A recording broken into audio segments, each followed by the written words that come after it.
আমার নবী আপনার নবী রহমাতুল আলামিন বলেন, আমি একটু তাকায় দেখলাম এক শ্রেণী বান্দাগুলোর মাথাকে পাথরের উপরে রাখিয়া আরেকটা পাথর দিয়ে বান্দার মাথাগুলা ফাটাইয়া মগজগুলা বের করে করে রক্ত বের করতেছে।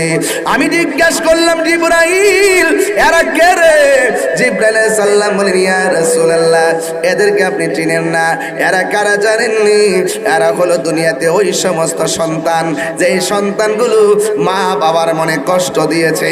এমন মা বাবার মনে কষ্ট দেয় এমন মানুষ সমাজে আছে না? না, বান্দা যখন হাসরের ময়দানে, আমার নবী আপনার নবী বলেন, হাসরের ময়দানে মানুষ উলঙ্গ অবস্থায় উঠবে।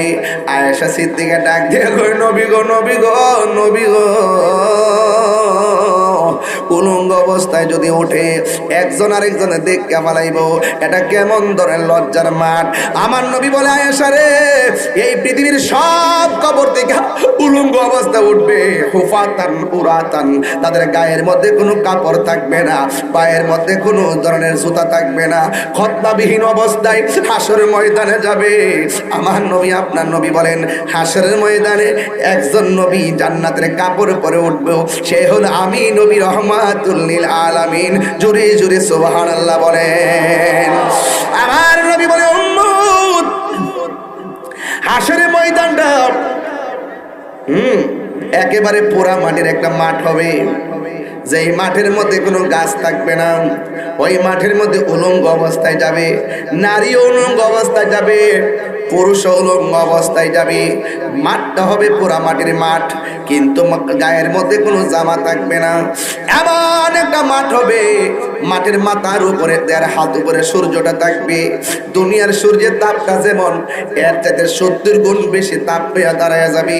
মাথার মগজের উপরে সূর্যটা এমন ভাবে চাপ দিবে, বাতের মার যেমন করে টকবক করে এমন ভাবে টকবক করে তোমার মাথার মগজগুলা চিটে চিটে পড়বে। ও বন্ধু, আয়েশা সিদ্দিকা কয়, নবী গো, নবী গো, একজন আরেকজন এমন ভাবে দেখবে, ইয়া রাসূলুল্লাহ, নবী গো, একজন যদি আরেকজন উলঙ্গ অবস্থায় দেখে, এই মাঠটা কেমন লজ্জার মাঠ হয়ে গেল না? কিন্তু আমার নবী বলে, আয়েশা, ও আয়েশা, গোনা গোনা হাসরের ময়দানে যারা উঠবে, ওই ময়দানে ওঠার সময় যদিও গায়ের মধ্যে কাপড় থাকবে না গো, কিন্তু এদের গাটটা আল্লাহ পাকা কইরা উপরের দিকে দিয়ে দিবে। সূর্যের বরাবর তাদের মাথাটা থাকবে, চোখটা থাকবে। একটা সেকেন্ডের জন্য একজন আরেকজনের দিকে তাকাইব, যারা পরিমাণ কোনো সময় পাবে না। এমন একটা মাঠ হবে, ওই মাঠে নিজেরা গামী নিজেরা সাঁতার কাটবে, কেউ গিরা পানিতে সাঁতার কাটবে, কেউ হাঁটু পানিতে সাঁতার কাটবে, কেউ কোমর পানিতে সাঁতার কাটবে, কেউ গলা পানিতে সাঁতার কাটবে। এখন বলেন, হুজুর নদী এমন কেন? আমরা তো জানি নদীর তল দেশ সমান থাকে, কিন্তু এখানে কাহার জন্য কম, কাহার জন্য বেশি, কেউ গিরা পানিতে, কেউ হাঁটু পানিতে। কারণটা কি? আমার নবী বলে, উম্মত এর কারণ কি জানোনি?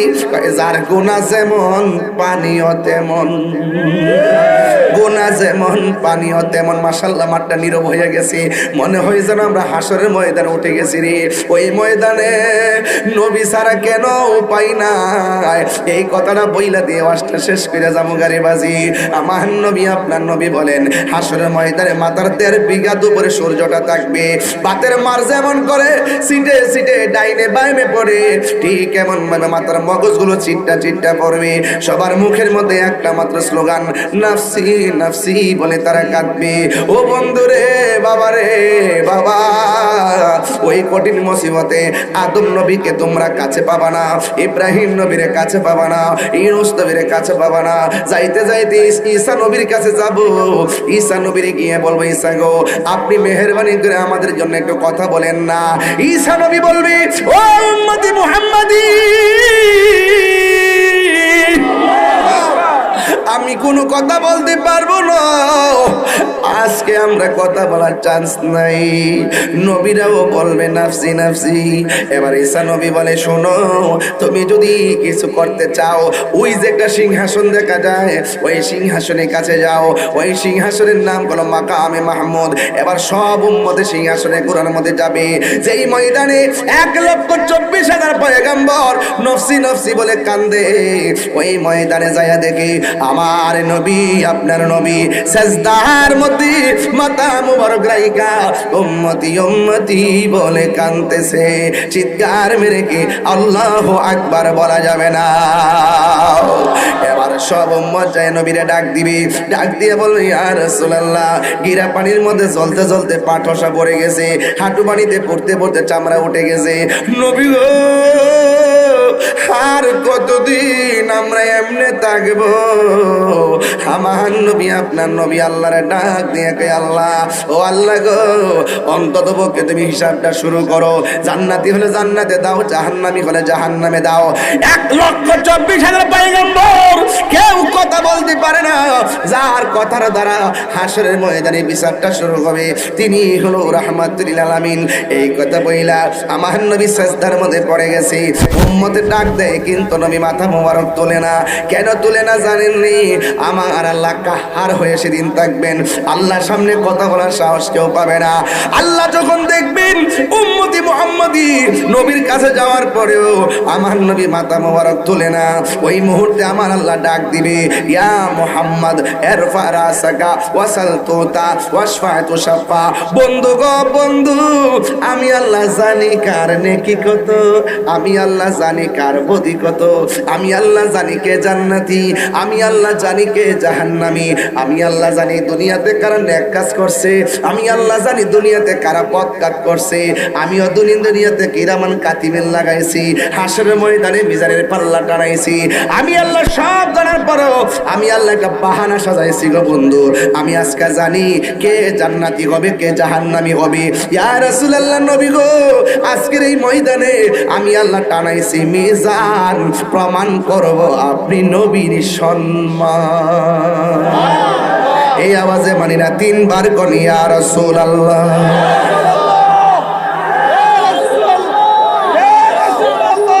সন্দেহ যারা নবীর সঙ্গে দুশ্মনী করো, হাসরের ময়দানে দুশ্মনী চলবে না, সব বন্ধ করে দিবে।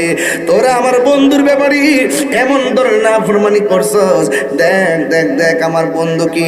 আল্লাহ কই, বন্ধু আমি আল্লাহ জানি কে জান্নাতি, আমি আল্লাহ জানি কে জাহান্নামী। ও বন্ধু বন্ধু, আপনার মাথা মুবারকটা তুলেন না, এর ফারাসাকা, আপনার মাথা তুলেন, ওয়াসান তুতা, আপনি আমার কাছে চান আমি দিব, ওয়াশফাতু শাফা, আপনি সুপারিশ করেন, আমি আল্লাহ সুপারিশ কবুল করিব। এই জন্য আমার নবী সিজদা মুবারক থেকে মাথা মুবারক তুলবেন, উঠায়া ডাক দিয়া বলে, আল্লাহ। ও তরুণটার বাবা, জবানটা খুলে বলো আল্লাহ।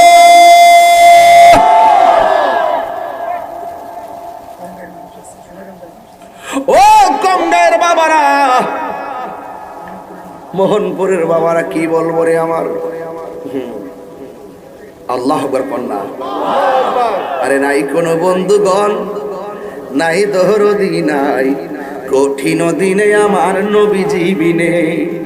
এক নবী দিন ওয়াজ করতেছে, হাসর মাঠে নবী সুপারিশ করবো দূরের কথা, নবীর জান লই নাকি ঠেলা ঠেলে, নবী নাকি নিজের গুনার জন্য নাকি পেরাশানিতে থাকবে। এই কথা যারা বলে তারাও আবার এই দেশের মৌলবী, এদের থুতা আমার জুতা।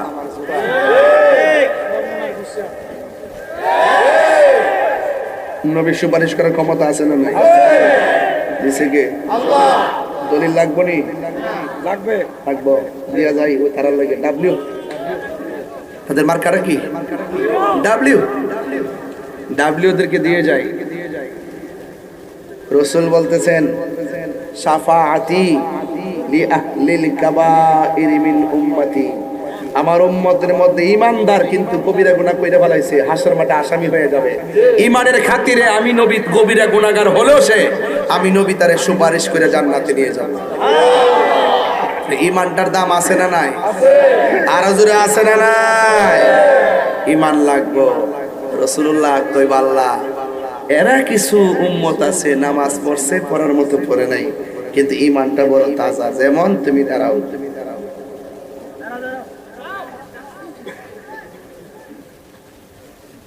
নাম কি?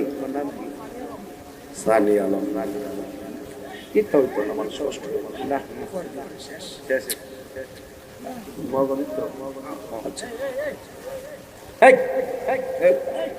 আরে বাবা কথা বলেন কে?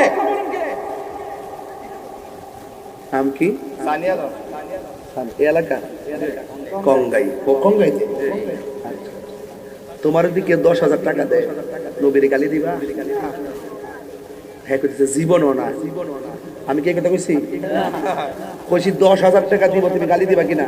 আর ইমান কত তাজা আছে, জীবনও গালি দিতাম না। এর মানে হইলো ইমান বড় ফাঁকা, ইমান বড় তাজা। এই জন্য এমন কিছু খাঁটি প্রেমিকের লাগে গুনাহ করে লে আটকে গেছে গা। নবী কই ইমানের খাতিরে আমি নবী তার পক্ষে সুপারিশ করে জান্নাতে নিয়ে যাব। বা পাগলা বালা একটা উত্তর দিছ রে, পাগলা দিতাম এটা বুঝছ না? হ্যাঁ ঠিক আছে। হ্যাঁ গরম, হ্যাঁ গরম কথা কর, ঠিক না বেঠে? টাকা দিলে কি আমরা ইমান বেচালাম? ইমানের দাম আছে না নাই?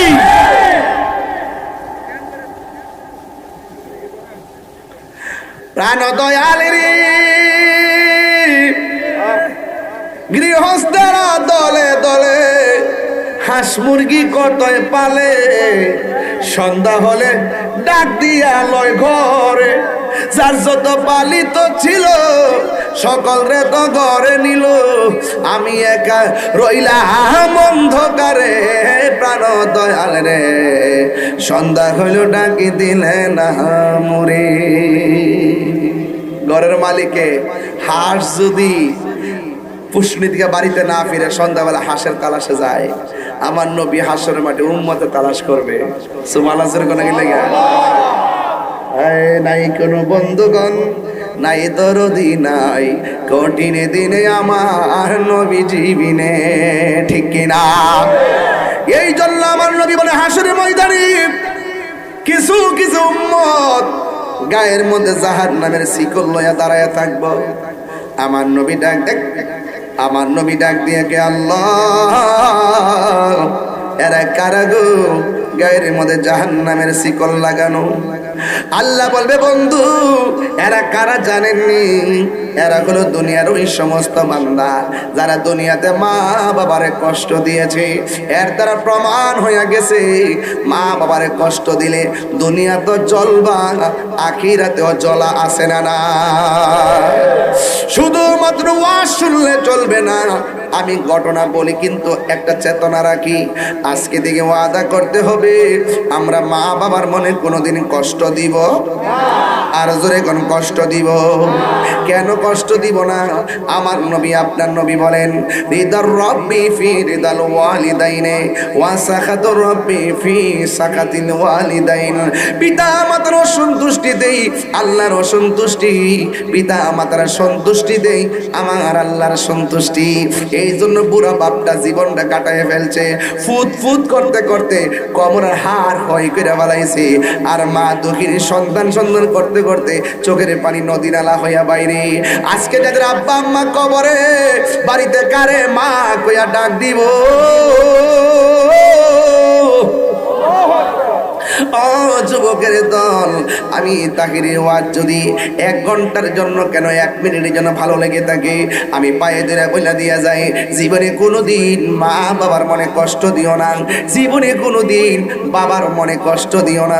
কারণ মা বাবার মনে কষ্ট দিলে আমার আল্লাহ সহ্য করে না। কথা বলেন ঠিক কিনা? ওরে মা কেন এত দামি জানে না সকলে, জানতো যদি পরত দেখে কোরআন হাদিস কোলে, একটি হজের সওয়াব মিলে, একটি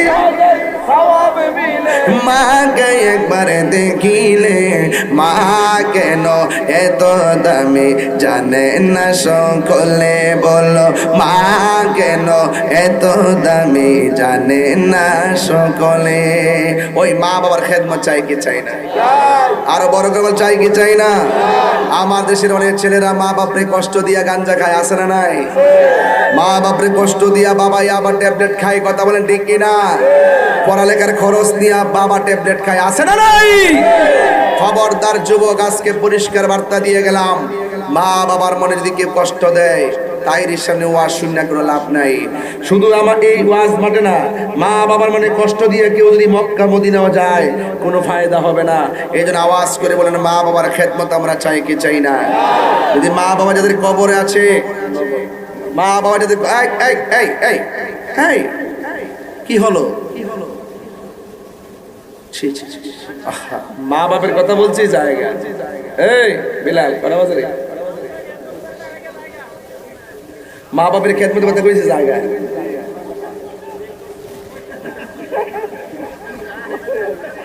খেলাধুলি কইছে বসেন বসেন, মজা পাইছত নি? তোরা মজা পাইলে আগে পাইছি, এগুলো এখন খায় না রে বাবা, নতুন কিছু কর।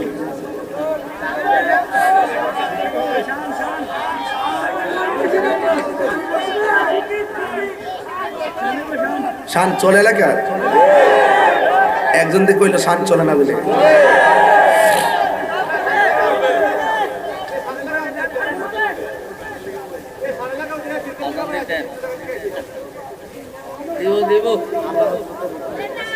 आला हजरत काছে দেখাইছি, जिसका कोई शान नहीं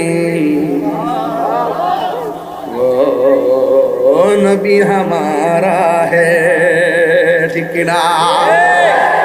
जिसका कोई शान नहीं वो नबी हमारा है, मुस्तफा की आजमत का हद है ना किनारा है, ठीक ना?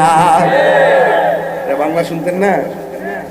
তোমার কোনো দ্বিতীয় নাই ও আমার নূরের নবী, নবীর মতো দ্বিতীয় কেউ আছে?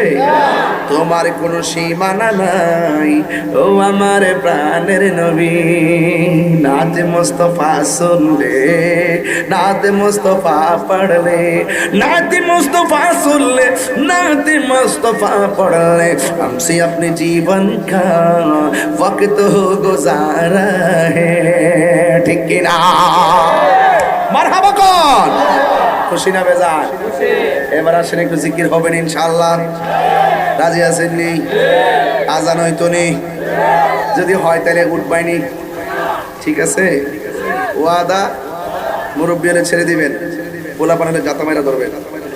একটা লোক হাত দিলে কোন হুজুর আজকে নিয়ত করে এসেছি মসজিদে কিছু দান করবো, রাজি আছেন নি? একটা লোক হাত দিলে কোন হুজুর মসজিদে আমি নগদ দিব 5,000 টাকা, একজন নগদ নাই। আচ্ছা না তাহলে সুতরাং আমরা টার্গেট এরকম ছিল না, আমাদের টার্গেট ছিল যে আমরা ভিতরকে সুরমাল পাঠাই দিই আল্লাহর ঘর মসজিদ। আপনারা যে যা দেন, আমার মনে হয় আপনি যদি 100 টাকা দেন 1 লক্ষ টাকা ওঠার কথা। একটু যান, একটু রুমাল নিয়ে যান সবাই, আর আমি একটু আজানটা দিই। হ্যাঁ,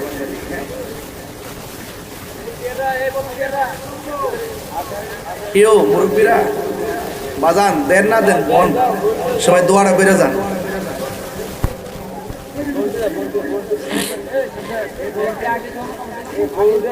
ভলান্টিয়ার আজান, ভলান্টিয়ার আজান, সবাই যান, আজান দিব, শুনবেন না আজান ইনশাল্লাহ। পকেটে হাত দেন, ওই যে আমার বাবা দিয়েছে 500 টাকা, মারহাবা, আল্লাহ আপনি কবুল করেন, আমিন। আল্লাহু আকবার, আল্লাহু আকবার। নীরবে নীরবে টাকা দেন, নীরবে নীরবে, একটা হাত যেন বাদ না যায়, নাহলে কষ্ট পাবো বাজার। মিনিমাম 1 লক্ষ টাকা 100 করে লাগাই দেন।